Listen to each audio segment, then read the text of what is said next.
This is the Course of Action podcast, available on Apple, Spotify, Good Pods, and your favorite platform worldwide. You can also stream new episodes on the Reeves Across America radio network every Monday at noon Eastern. Reeves Across America's mission is to remember the fallen, honor those who serve, and teach future generations the value of freedom.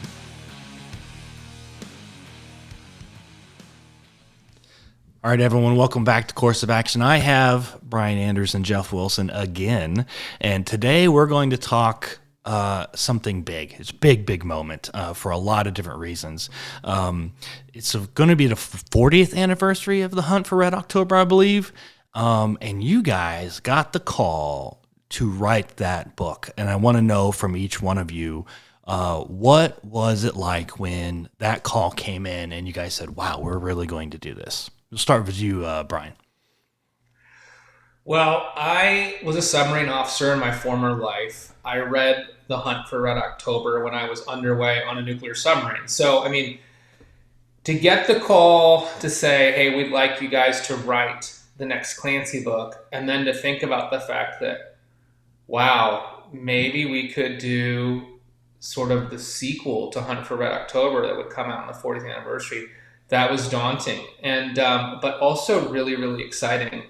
And Jeff, since you've read our other work, you know that we haven't put a lot of submarine type of action into our other series. They're very special warfare, naval special warfare oriented. So Jeff and I have always talked about someday there's going to be an opportunity where we can showcase submarine warfare and the submarine community, and it dropped in our lap. What an opportunity. Yeah, I can tell you. So for me, it was simultaneously exciting and a little bit daunting. It all worked out, and I'm so grateful that it did. But when Tom Colgan first reached out to us, my first reaction was that the timing couldn't be worse. You know, we have the Tier 1 series, we have the Sons of Valor series. We had just launched the Shepherd series, and it was doing well. And we had Sandbox coming out. And then you're aware of all the TV and film stuff we have going on right now. Yeah. So to be honest, when the call first came in, the very first call or conversation with Tom, it wasn't even a call, it was in New York in person. And, he said, look, Mark Cameron, who we love, a good friend of ours, is going to write his last one. And we're looking for someone to pick up the series again. And so we listened and all that. And I could see Brian salivating over there. But when we broke and sat down together, I said, Brian, we have to say no. Like, I can't see how we can do it. Like, I just don't think we have the bandwidth to take on Clancy right now. We have so many things going on. And, it was sort of when he first pitched, he was like, we didn't know the timing. We didn't know all this. It was just sort of do you want to take over the Clancy? So Brian was a little bit more pragmatic. He was, well, let's at least hear him out and see what, how many books and what's the timing and that sort of thing. So we got on a call with him. And that was when Tom said, well, just so you know, your first one would fall on the 40th anniversary. And so I didn't even have a reaction to that because I knew it was over. Because Brian was never going to let us say no. And I have to say that a lot of the credit for us being involved in this series, and I'm so glad that we did. And I'll talk about that in a second. But we really have to thank Josh Stanton at Blackstone. Most of our books are Blackstone titles, as you know. In fact, just about all of them now. Yeah. So when we got that news, we decided let's talk to Josh and see what he thinks. So we talked to Josh Stanton, who's also become a friend, and he was like, "Look, if you guys want to do this, we'll help. We'll adjust schedules and deadlines, and we'll move production schedules around to accommodate it." So without Josh, we wouldn't have been able to do it. Honestly, he was so supportive. So we went back to Tom and said we'd do it. Then oh my gosh, how overwhelmingly daunting is this idea that we're going to write for the 40th anniversary?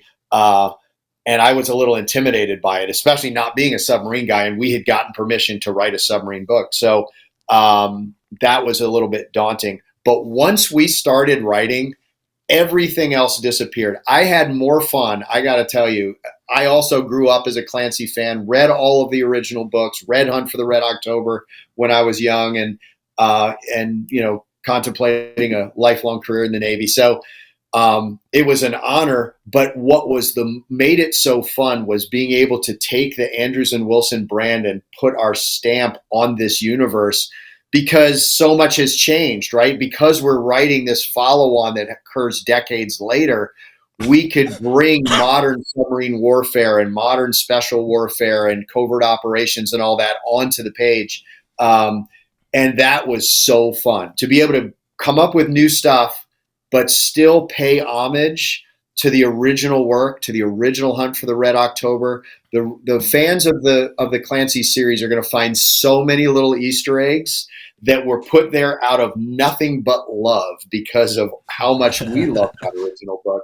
I think that's what was fun for me, and hopefully what's going to be fun for the readers, that they'll find those things as exciting to read as we did to write. So I know that, kind of towards the end when I think Don said, hey, this is going to be my last Clancy book, at least for a while, for sure, when he was about to release his fourth one. And then everybody kind of knew Mark Cameron was on the end too. And then there was that big question mark. It was like, well, who's taken over the Jack Ryan and the Jack Jr. series? And I had conversations with a couple people, and we had kind of our speculations. And I said, I think it would be cool if Andrews and Wilson could do that. I know they're busy. And keep in mind, I had no idea. I had no clue. I had no insider information, nothing. I didn't talk to you guys. I had no idea. I just said, I mentioned it to somebody. I can't remember who it was. It might have been my wife, because I sit on the couch and I just talk books sometimes. And I think she just kind of nods her head. Same thing when she talks dermatology to me. I just nod my head and say, "Yeah, oh, that sounds awful." And I think I mentioned you guys, and I thought, man, that'd be a great idea. I was like, they're so busy. They just got all this movie and film stuff going on too. Plus, they're pumping out new ideas, and everybody loves their Shepherd series, Tier 1. Dempsey was amazing. Everything you guys are putting out is fantastic. So there's a demand there. There has to be. At least from me and from other people on Twitter. But I was like, yeah, Andrews and Wilson would be awesome. I don't know if they have the time to fit it in their schedule, but I said, you guys would be fantastic. I didn't see you taking over the Jack Ryan series. What was, when that was offered to you, because the Jack Ryan series is a little more political, a little less action. Whereas Jack Jr. series is a lot more action. He's younger. He's not the president. There's a whole lot of other reasons. Forward thinking into a series of Jack Ryan books, what was you guys' approach to that? Thinking, okay, we're writing about a president and issues, and not so much action that we're used to. Well, I think that the simple answer is we saw it as an opportunity to sort of return the Clancy Ryan series to its roots, understanding that Jack Ryan is now the president, right? So there's not the young Jack Ryan going out onto a submarine, but we found a solution for that I'll let Brian tell you about, that we're so thrilled for. But I think that there is still a market for door-kicking stuff like Dempsey, but there's also still very much a market for something that really pays honor to the incredibly intricate workings between politics and military, right? To be able to honor the guys and girls that are out on the very pointy tip of the spear is something that Clancy did better than any of us. And to be able to bring the book to that point, to be able to bring the series back to where we can really work with the Navy to get things right and to show what it is that these people do in a way that will make people appreciate that service and sacrifice. That was the opportunity that we saw here. And thank God that the Navy was so supportive. We reached out to the Navy when we accepted this project, said, can you help us? And man, did they ever. They embraced us. The Chief of Naval Operations okayed our unlimited access to everything. We got to fly out to the USS Ford. I think, Brian, that was your very first trap, right? Very first carrier landing. So we got to go out to the Ford and spend a couple days there meeting with the skipper and the XO and his amazing crew. We got to fly F-18 simulators with VFA 106 and the pilots there. We got to go aboard the Blackfish, the USS Washington. We got to go out to sea on the USS Indiana, another fast attack submarine. Wow. We've talked to SEALs. We've talked to surface warfare guys. We got to meet with Sublant, the head of the submarine forces. They gave us all the tools we needed to achieve that goal. And I think you're going to see that reflected in the pages. And then Brian, I want to hear Brian's take on that, but also how we addressed the action issue, right? That Jack Ryan is the president. He's not going to fast rope into any hot landing zones, right? Yeah, I mean, so yeah, the question, Jeff, is a good one because you sort of nailed you nailed it on its head with saying, well, he's stuck in the Oval Office. I mean, he's not young. He's the president, right? And he can't be fast roping in. And then the other daunting thing is when you look at, we're writing Jack Ryan 24. Okay, so think about that. There's 23 previous novels written by really smart, talented authors who are all trying to come up with something new every single time. Mm-hmm. So you start going back through the canon, you're like, well, that's been done. That's been done. Did that. So what can we do that's possibly new? And so we were having we talk every day, and we were having one of our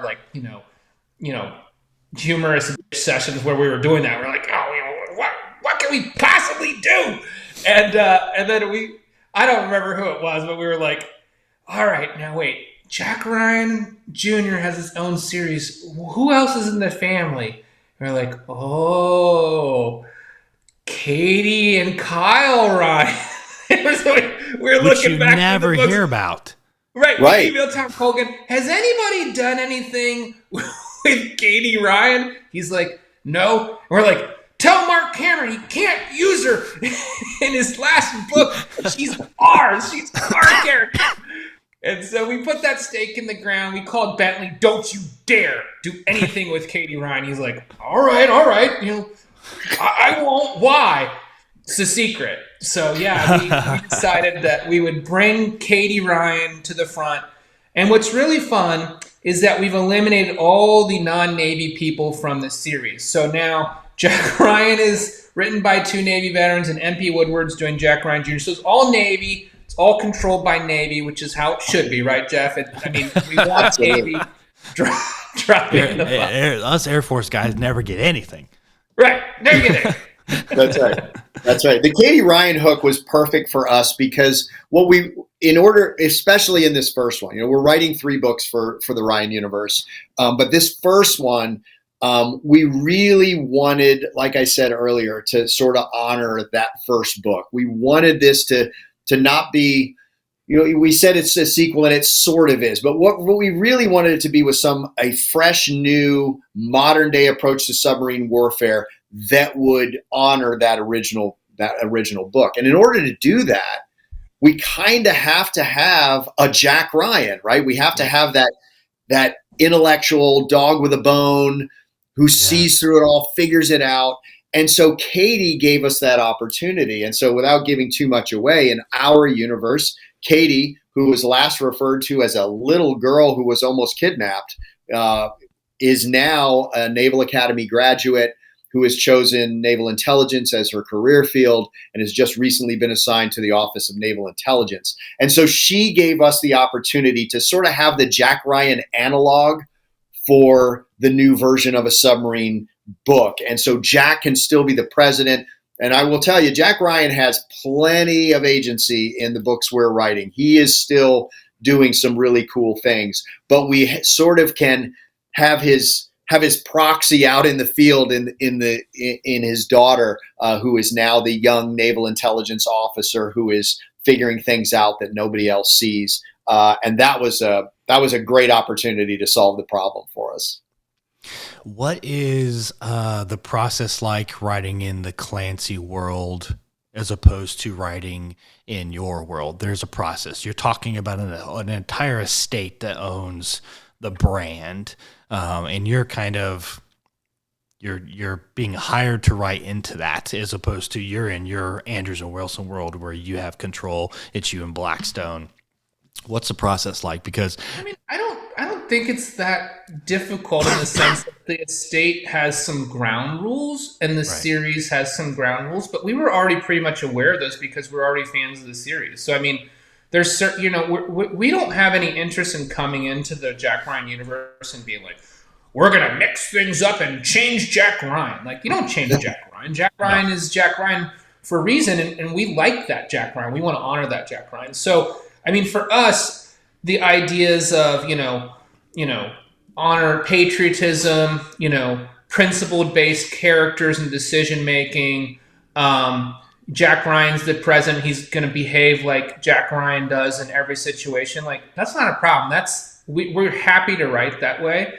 And I think, for us to be able to use Katie Ryan as that Jack Ryan, younger Jack Ryan analog in the field, felt like that's paying homage to the estate and to the canon as well. And so, she's not like Jack Ryan Jr. She's not out there as a badass operator. She's very much like her father. She's tackling all these situations, fish out of water, but using her intellect to try to solve the problems. And so I feel like, and maybe this is a bold claim, but I kind of feel like Act of Defiance might be the most Jack Ryan type of Clancy book that's been out in a long time, because we really went back to, well, what were the elements of Red October that really shook up this industry and people gravitated towards, and then how do we reflect that in this modern,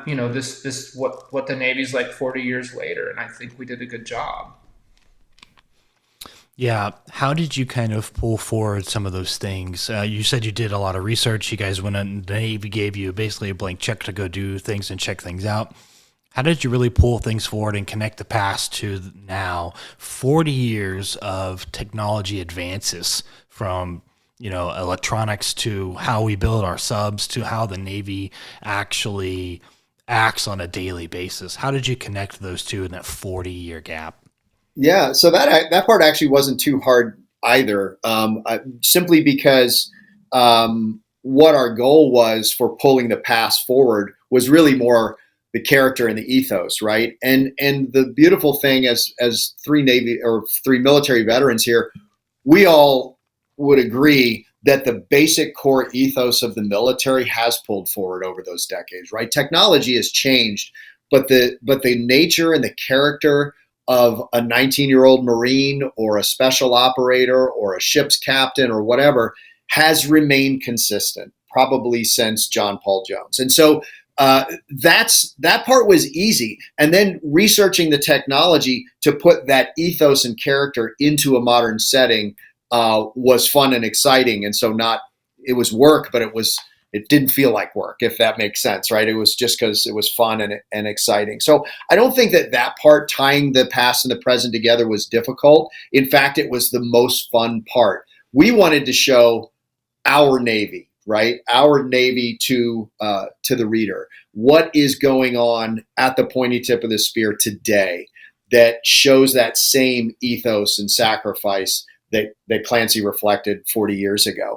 So it wasn't a challenge, but it was fun. It was a lot of fun to pull it through. And then, like I said, the Navy supported it. And I think we'd be remiss if we didn't give a shout out to our editor, Tom Colgan, who was Clancy's editor.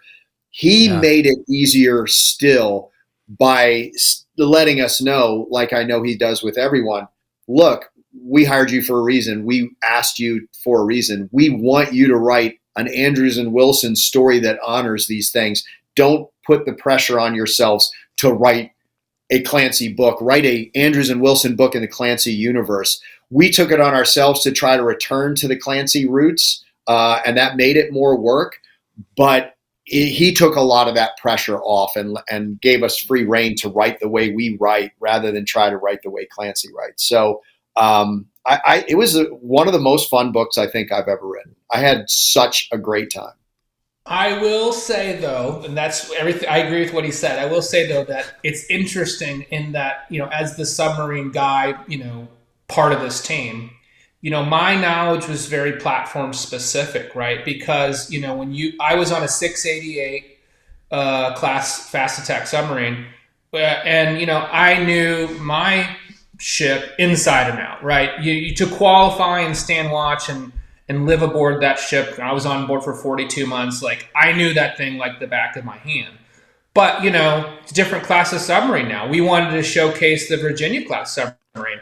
The Virginia class submarine doesn't have a penetrating periscope. It doesn't penetrate the hull. There's no periscope that you stand and you walk up to and you put your eyeball on and you look around. And I remember thinking, when we start writing, I'm like, man, like, what's it like to go to periscope depth, not on the periscope? That would be very weird. What they do is they have a photonics mast and they have an Xbox controller and a TV screen. They don't even turn the lights off and on the gone, right? And there's no sonar shack. The sonar shack is now sonarmen sit in control, and there's no chief of the watch. There's no diving officer. They have a pilot and a co-pilot.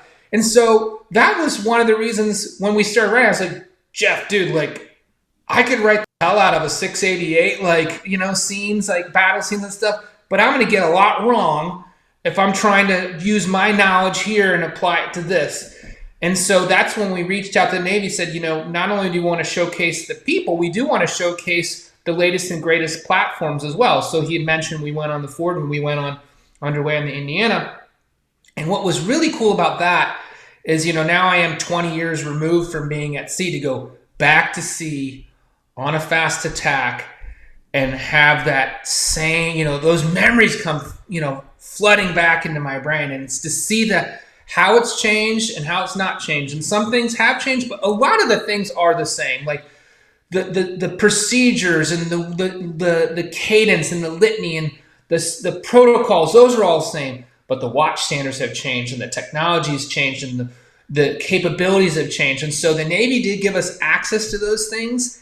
And I think what's cool is you're going to see this platform showcased in a way. It doesn't violate OPSEC, but you're going to get, just like Clancy did, in 1984, you're going to see in 2024, you're going to see, wow, the submarine community has evolved as technology evolved, and here's how it's being used today. And that's cool. And a huge thank you. We can't give names and stuff like that, but first names. There's friends we've made that I hope we'll keep for life. Dennis and Matt and Alton, all these guys that spent time with us. And not only did they spend time with us aboard these platforms, they offered to review manuscript, read chapters, tweak little things. Hey, this dialogue, like this novel is as much a credit to them and all of the work and hours that they donated for free to us. Yeah. And so there's a thank you in the book, but the thank you really should be public. Thank you to the Navy and to the friends, they know who they are, that we've made that really brought this to life. Because like Brian said, we're limited. I'm way limited because I've never, I was on a submarine one time and hated every second of it. But Brian himself is limited in his ability to bring that really, really to life. We couldn't have done it without Brian, but then Brian couldn't have done it as well without those people and all that they gave us. So a huge thank you to them. Brian, what was your first carrier landing like? You mentioned, Jeff mentioned it earlier. What was that like for you? Yeah, so we flew on a Greyhound. We weren't flying an F-18. I will put that caveat out. But it was, terrifying and amazing at the same time, right? In the submarine, we're doing everything really slow, like 5 to 10 knots. Now we're approaching this. What's the old metaphor, Jeff? Like the postage stamp tossing around in the ocean. It's like trying to land a plane on that. So, I'd heard about that, and he told me some as a good, typical good friend and partner. Before we flew, he was like, "Well, let me tell you about some carrier landings that have gone wrong. Now, that's not going to happen on this flight, I'm sure, but I want you to know that they're not always perfect." It's like, thanks, brother. I appreciate that. Yeah, I got to witness a mishap with a C2 recovering on board the Nimitz when I was at sea on the Nimitz years and years and years ago, and I took great delight in sharing every detail of that with Brian as we were waiting to load onto the C2. So that was really fun for me, less so for him. And I will tell you, elbow him like these don't always go perfect. Yeah, here's a behind the scenes. Here's a behind the scenes for you. There's a scene in the book where that conversation between Brian and his emotional response to me sharing that is reproduced in the book through the eyes of Katie as she makes her first carrier landing. So, oh, that's awesome. You'll get to see a little bit of Brian in Katie in that chapter. Oh, that's great. So let me ask you this final question. And of course, Act of Defiance comes out in May. The huge buzz that everybody is just looking forward to this, and what you guys are offering and bringing to the table. The hype is huge. Just from what you guys have said, I'm looking forward to how detailed and how deep into this you really got. What was the highlight of this process for each one of you? You want to go first?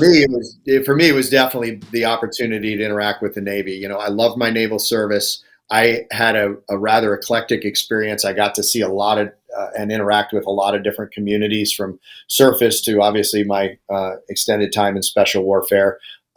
Even being aboard a submarine once, as I mentioned, and I want to reiterate, I hated it.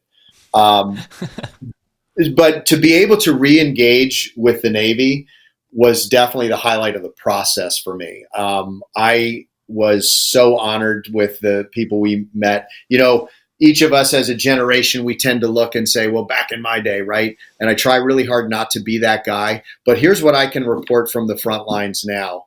The young men and women that are out there on these ships, no matter what you might think of the new generation and TikTok generation and all that stuff, the same ethos of men and women in the military are still out there defending our country, and they are an enormously impressive group of people. I have never been more impressed with human beings in my life than our opportunity to go aboard these ships and submarines and aircraft and interact with these very young but very talented and very dedicated people. That was a highlight for me, was re-engaging with the Navy. Yeah, and for me, it's essentially the same. I mean, and the only twist I would put on that is to say that, you know, to be able to now use the Clancy, you know, Clancy was not a military veteran, right? Right. And so he spent a lot of time researching. He was given access, just like we were, by the Navy to go out and interact with the fleet in the 1980s. And he did his best to showcase what he saw as, you know, the strengths and dedication and knowledge of the servicemen and women that were serving at his time. And so we're carrying that same ethos forward. You know, we're very proud of our service, and we also want to showcase the service of people that are on active duty today, and we want to highlight that, and we want to celebrate that. And so this book is sort of our love story to the U.S. Navy. It's our way of sending out into the world for people who want to read about what it's like to be in the Navy and on a submarine and putting your life on the line. That's what we tried to do. It's a celebration of service, a celebration of Navy and their capabilities. And so we're just really honored that the Clancy Estate and Penguin gave us that opportunity, and that the Navy supported us in our ability to do that too. Well, and how about Blackstone just totally embracing it and saying, guys, do what you got to do. It works out for them too, as you guys put out more books and the Clancy name gets kind of attached to you. But how about Blackstone being so awesome? They're awesome. Yeah. We consider them family. So we love our family over at Blackstone. Well, gentlemen, I've had you for over an hour. I can't thank you enough for doing this. Both sessions that we've done today, I love 4 minutes. I'm looking forward to Act of Defiance. By the time people hear this, it's going to be out. I'm really looking forward to it. Thank you for your time. I appreciate it so much. It's always good to catch up. And I look forward to whatever else you guys got going on in 2024, 2025, and the next couple of Clancy books you guys got coming out. Yeah. Well, we appreciate you having us. And don't worry, there's plenty. Tier 1 is not going anywhere. Sons of Valor 4 is already written or in the process of being written. The next Dempsey book is coming. So lots to talk about in the future. But we sure appreciate your time, Jeff. As always, it's a delight. Yes, sir. Yeah. Thanks, guys. Thanks for the great questions and having us on. We look forward to coming back.